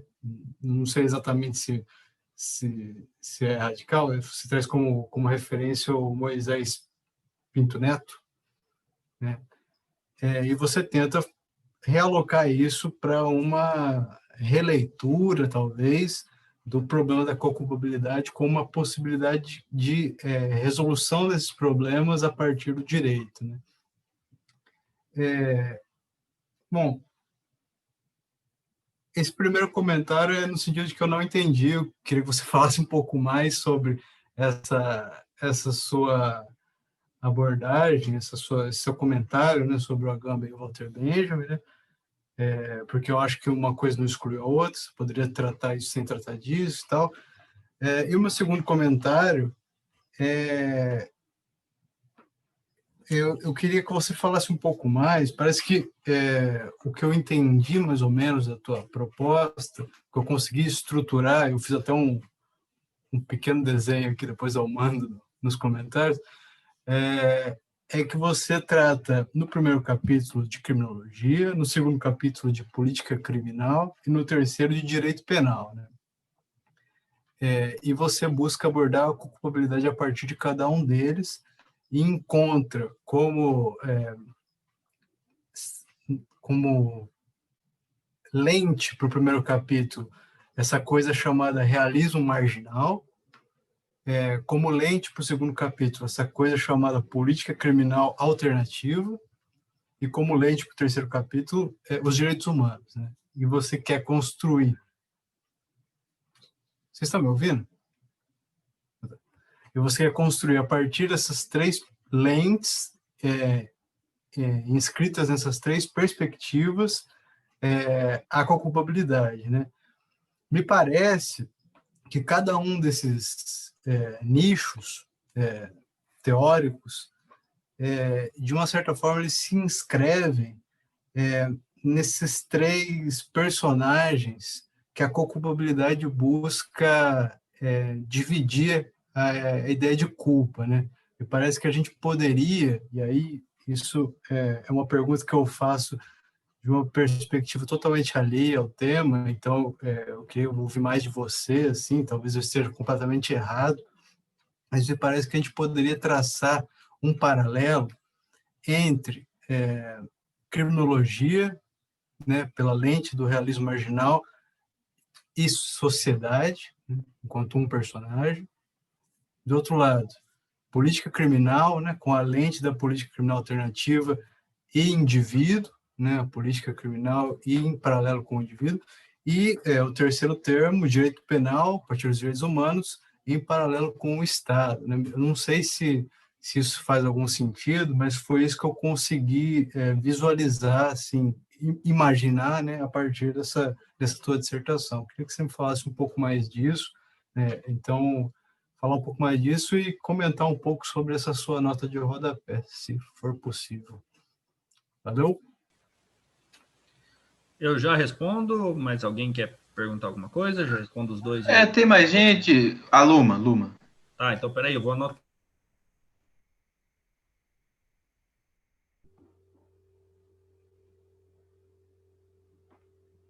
Beleza, boa noite, gente. Eu cheguei um pouquinho atrasada, peço desculpas. Então, se eu perguntar algo aí que foi trabalhado durante a apresentação do João, vocês me perdoem. Primeiramente, parabéns para o João. A gente estudou junto, então eu já conheço, né, toda a luta dele aí para ele entrar no mestrado. E durante o mestrado, ele sempre foi um aluno muito esforçado, uma pessoa inteligente, né? Desde o começo, ele já vem pesquisando sobre o tema. Então, por isso, né, ele apresenta grande conhecimento sobre o que ele fala, o que ele pesquisa. Então, muito parabéns, João, gostei muito. E gostei também de você comentar dessa questão do abolicionismo, né? Porque geralmente a gente escuta quem defende acha que qualquer ideia que a gente traz para melhorar a questão dentro do direito penal, da execução penal, é uma baboseira, né? E você traz isso no último capítulo, não li o seu trabalho, mas pela explanação, você traz essa questão lá na dosimetria da pena, né? Sobre a diminuição e tal da pena. Então, muito legal isso também.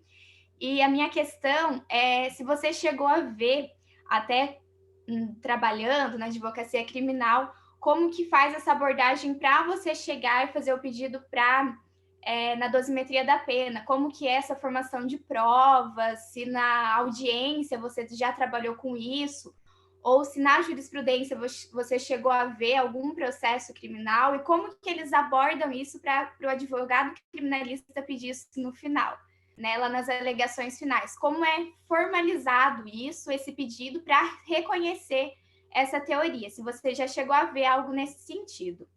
E a outra questão é se você chegou a ver alguma coisa sobre criminologia cultural. Eu não li o seu trabalho, friso, então me perdoe se você já trabalhou, se você falou isso no começo. Se você chegou a ver algo sobre a criminologia cultural e se dá para fazer uma ligação com a teoria que você pesquisa, né? Sobre a questão social ligada a essa questão cultural dentro da criminologia. Essas minhas questões e, mais uma vez, parabéns. Sempre gosto muito de te ouvir.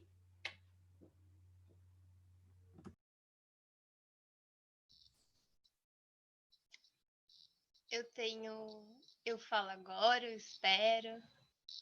Pode falar? Primeiro, obrigado por aceitar o convite, por trazer aqui esse tema. E aí, a minha questão é assim, a gente tem essa influência da mídia na sociedade e esse pensamento totalmente punitivista. Então, a questão seria mais da dogmática penal, né? Quando eu olho, parece que se você pensar como se ele fosse na aplicabilidade disso como um princípio implícito, teria zero utilidade, né? Porque a gente sabe de onde é que vem as pessoas que estão no judiciário hoje, então a gente conhece que eles vêm desse meio, né? Com pensamento totalmente punitivista. E aí, quando eu passo, no caso, você acredita que a melhor forma seria na exclusão da culpabilidade, né? Isso não parece que torna ainda mais longe esse princípio da co-culpabilidade de ser aplicado na prática, porque quando você pensa nele só para uma redução da pena, ainda talvez pareça um pouco viável para algumas pessoas. Mas quando eu olho ele como uma exclusão da culpabilidade, a impressão que dá é que a impunidade é maior, né? E aí não fica cada vez mais longe, não reforça cada vez mais essa ideia de impunidade?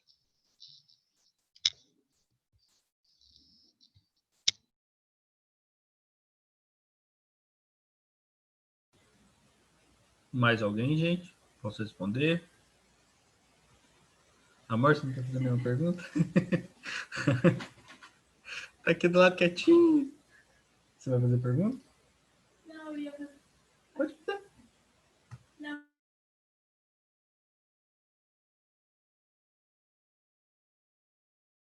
A Carol tá aqui do meu lado, ela falou que a pergunta que ela ia fazer já foi feita, então ela não vai perguntar.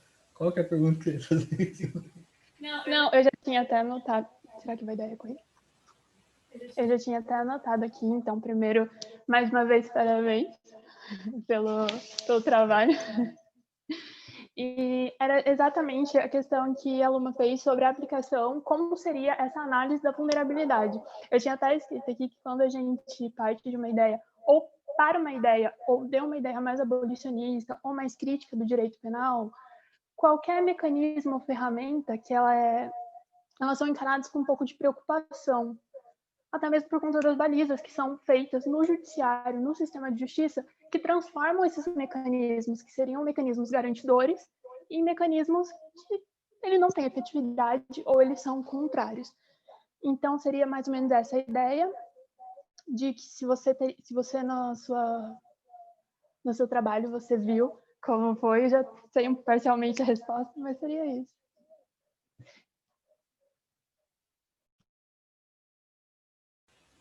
Eu agradeço a participação. Ela tá aqui na cama e eu tô aqui na mesa do computador. Bom, pessoal, primeiramente, vocês estão me ouvindo bem? Tá tudo certinho, ótimo? Beleza. Agradecer, né, as considerações que todo mundo fez, eu agradeço a participação de todo mundo, fico bastante contente, né, e acho que a gente tem mais algumas questões aqui bastante interessantes para a gente conversar. Primeiramente, eu queria manifestar minha insatisfação do Zé Mauro não ter elogiado o meu cabelo, porque na semana passada, a primeira coisa que ele fez para o Léo foi elogiar o cabelinho na régua do Léo, e hoje, para mim, não teve qualquer referência. Não sei se é porque eu sou da mesma turma que ele, né, mas dos carecas, mas, enfim. As duas cabeças mais brilhantes da UENF, né? Só se for nós dois e o Jacóia. Mas vamos lá, agora falando sério, pessoal, obrigado pelas considerações, eu procurei anotar tudo aqui, né? E indo na ordem, primeiramente, Zé, obrigado pelos elogios, fiquei bastante contente com seus comentários em relação à estrutura que eu procurei trazer no trabalho, né? O Luquita também frisou a questão do sumário, mas então eu agradeço a vocês por isso, né? E você pediu para eu pontuar os pontos positivos e negativos do meu trabalho. E algumas questões que eu entendo que eu poderia até ter tratado melhor, mas depois que a gente fica um pouco remoendo aquilo que a gente pesquisou, né, aquilo que a gente poderia ter feito, igual eu brinquei das discussões, se a gente só pensa numa boa resposta depois que passa, e consequentemente foi isso que aconteceu, né? Eu acho que faltou um pouco esclarecer algumas questões no meu trabalho em relação à perspectiva da culpabilidade dentro do meu trabalho, né? Qual seria a concepção de culpabilidade adotada no meu trabalho para posterior aplicação da co-culpabilidade, porque embora o termo tenha ali a culpabilidade, ela não necessariamente, não estritamente vai estar discutindo sobre a culpabilidade do elemento do conceito analítico de crime. Então, essa foi uma abordagem que eu acho que ficou faltando porque a culpabilidade ela atua na minha concepção como um limite do poder punitivo, um limite da pena, né? Ela estabelece balizas que o indivíduo ele é culpável até a medida da sua culpabilidade, né? E aí, enfim, depois dos mecanismos penais, nós vamos discutir qual culpabilidade é essa, né? Então, acho que esse foi o principal ponto negativo que eu poderia destacar no meu trabalho, né? Tem outras questões que acho que também eu poderia ter talvez tratado melhor. Por exemplo, a professora Érica me questionou sobre a política criminal alternativa, então eu poderia talvez ter trabalhado melhor esses conceitos para que não houvesse esse tipo de dúvida, embora seja praticamente impossível nós elaborarmos um trabalho de pesquisa científica e não gerar dúvida, não gerar questionamentos, enfim, dizer que um trabalho é perfeito, né? Então, acho que seria mais nessas questões princípios. Já percebi que eu deveria ter explicado melhor a questão do Agamben, que o Luquito falou, e agora já... Ah, não, perdão, ainda esqueci de mais uma coisa. Você me perguntou o futuro da academia, né? Eu confesso que eu entrei no mestrado, né?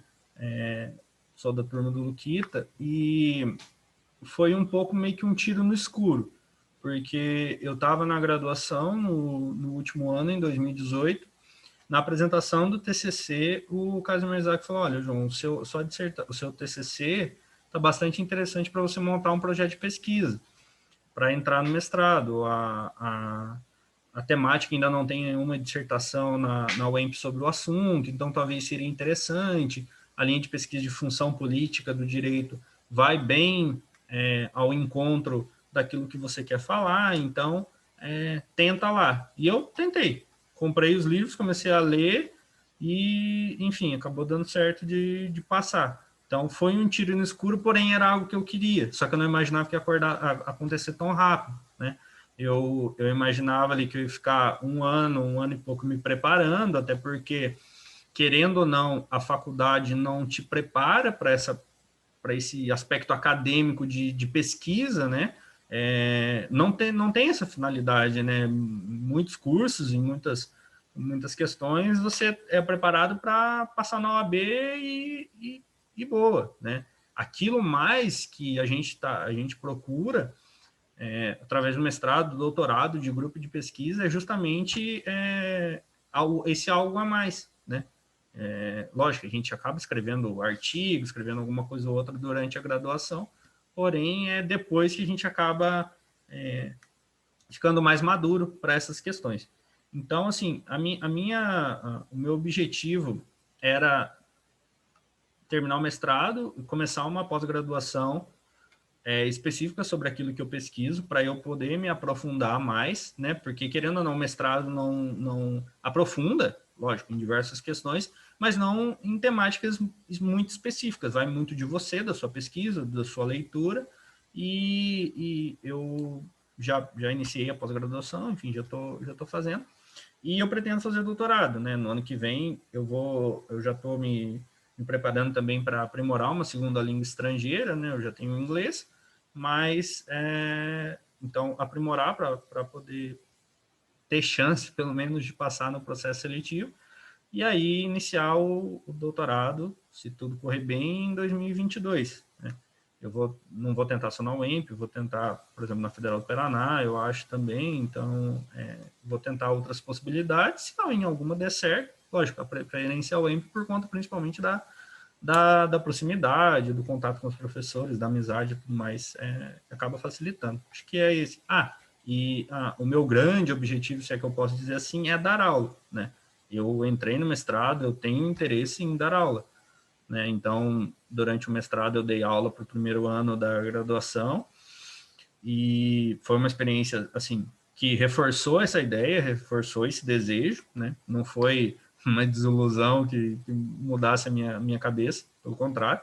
Então, lógico, um passo de cada vez. Eu tinha a aspiração de publicar um livro, não tão rápido, né? Como eu falei, eu defendi em agosto, na outra semana eu já tive 3 pareceres aprovados para a publicação da dissertação, né? Então, em 3 editoras diferentes. Então, foi assim, foi muito rápido, de uma forma que eu não esperava. Acho que questão do futuro, principalmente na academia, é esse. Luquita, vamos lá. Primeiramente, em relação à nota de rodapé do Agami, eu sabia, na hora que eu falei, bom, se o Luquita deu uma passada de olho, na hora que ele vai bater o olho no Agami, ele vai falar, o que é isso aqui? É o seguinte, essa nota de rodapé, ela fez parte, principalmente, desse recorte que eu procurei trazer na dissertação. Porque na minha concepção, se eu fosse entrar nessa parte, como você disse, mais filosófica da questão da política criminal do inimigo, essa ideia de inimigo e tudo mais, eu acabasse me perdendo muito, acabar me perdendo muito nas minhas argumentações. Então, assim, foi mais nesse sentido, para principalmente uma pessoa conhecedora do termo e sabendo que o Carl Schmitt trabalha o termo, que o Agamben trabalha o termo, não vim me questionar. Falar, mas você falou de um termo aqui que nasce lá atrás, né? Então, por que você não falou? Então, primeiramente, é para falar que eu tenho conhecimento da existência, porém, não tinha propriedade para falar para tanto, e achei que o recorte, se eu não o fizesse, ia acabar expandindo muito, mas não, por exemplo, que eu discorde, alguma coisa nesse sentido. O meu afastamento foi mais nesse receio de ser questionado sobre um tema sobre o qual eu pensei que pudesse estar me desligando um pouco do meu eixo central, que é essa parte dogmática penal e tudo mais. Foi mais por isso, né? Para mostrar que eu tinha ciência, mas que não era o meu objeto central, né? Mas sem refutar nem nada do tipo, né?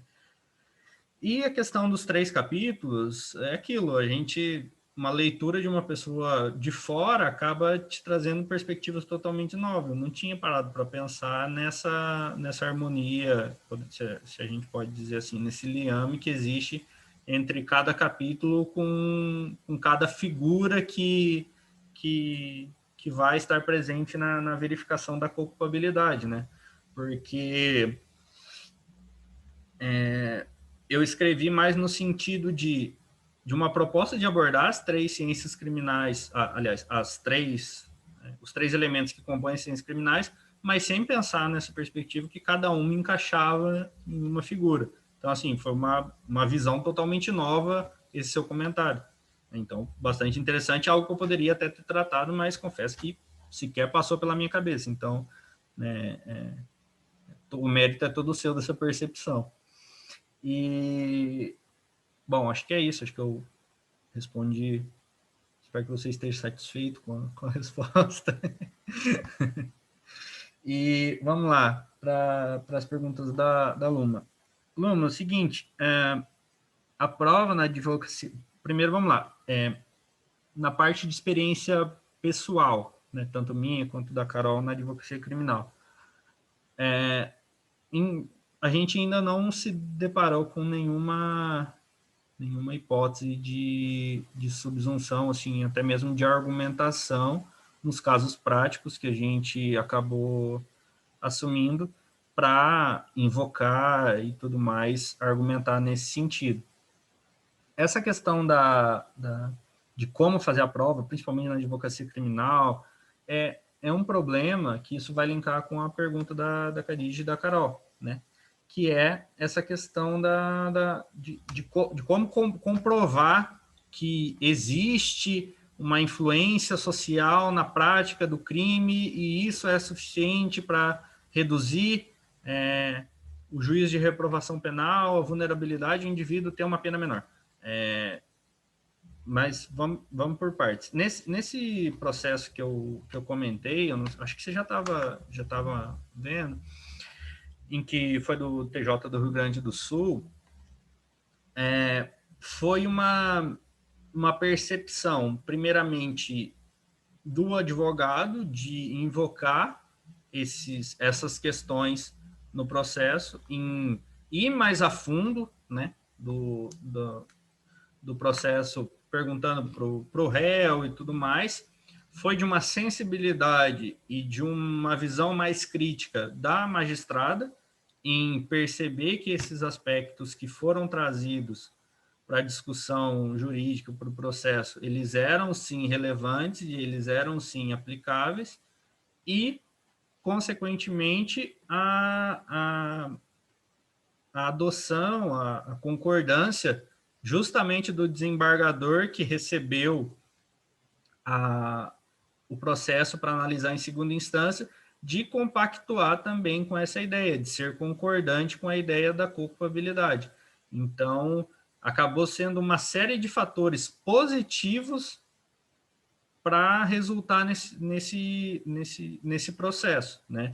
Porque o que eu encontrei na jurisprudência são diversos casos em que os advogados falam, olha, a pessoa vive em estado de vulnerabilidade social, então deve-se aplicar o princípio da culpabilidade, eu não gosto muito do termo princípio, mas, enfim, da culpabilidade no caso concreto. Era essa a argumentação na grande maioria dos casos, mas sem demonstrar, principalmente, a relação entre o delito cometido e, aí sim, a condição social vivida. Então, esse é o maior problema. Quanto à criminologia cultural, eu até cheguei a dar uma olhada em algumas coisas, inclusive o professor Salá, a gente teve que ler o livro dele para o processo do seletivo, não sei se o Luquito está lembrado, Discurso de Ódio e Direito Penal. Ele tem um curso bem baratinho, se for ver, R$100, no canal Ciências Criminais, em que ele trata da criminologia crítica e cultural. Porém, a criminologia cultural, ela seria meio que uma vertente específica da criminologia crítica, se é que a gente pode dizer assim, sobre os quais outros fundamentos imperam para eles, né, para aqueles seguidores da criminologia cultural, em que eles procuram entender também sentimentos, emoções dos indivíduos na prática do crime, os ganhos, as perdas, enfim. É uma abordagem que, primeiramente, eu não tenho ainda muita propriedade para falar, mas dentre a análise da culpabilidade às correntes criminológicas, eu entendi que a criminologia crítica, e isso eu trago no trabalho até, eu não trago a criminologia crítica como uma teoria específica, mas como um método de pesquisa, né? Uma forma mais ampla, porque da criminologia crítica decorreram outras criminologias, né, que a gente tem hoje em dia. Então, a criminologia crítica seria uma perspectiva mais macro da análise criminológica, seria mais ou menos isso. Por isso que eu acabei optando pela criminologia crítica, além de achar que ela tinha uma perfeita subsunção ao tema que eu estava pesquisando. Vamos lá, as perguntas da Khadija, é isso mesmo? É assim que pronuncia, Khadija? Tá. Você falou da questão da influência midiática, a questão implícita da culpabilidade, inclusive o primeiro livro que foi lançado sobre o tema, o autor, o Gregory Moura, ele defende que o princípio da culpabilidade é um princípio constitucional implícito, portanto, não ensejaria, não teria necessidade de uma positivação expressa, e sim de uma mudança paradigmática, digamos assim, uma mudança de entendimento dos julgados, e isso seria suficiente para aplicação, né? No caso da minha pesquisa, eu defendo em duas perspectivas diferentes, né? A depender do estado de vulnerabilidade do indivíduo, que quando a vulnerabilidade ela é tão gritante, tão incisiva, a ponto de que dessa pessoa a gente não possa reprovar de forma alguma, por exemplo, que é aquele exemplo que eu dei, que duas pessoas que estão tendo relação sexual em público acaba sendo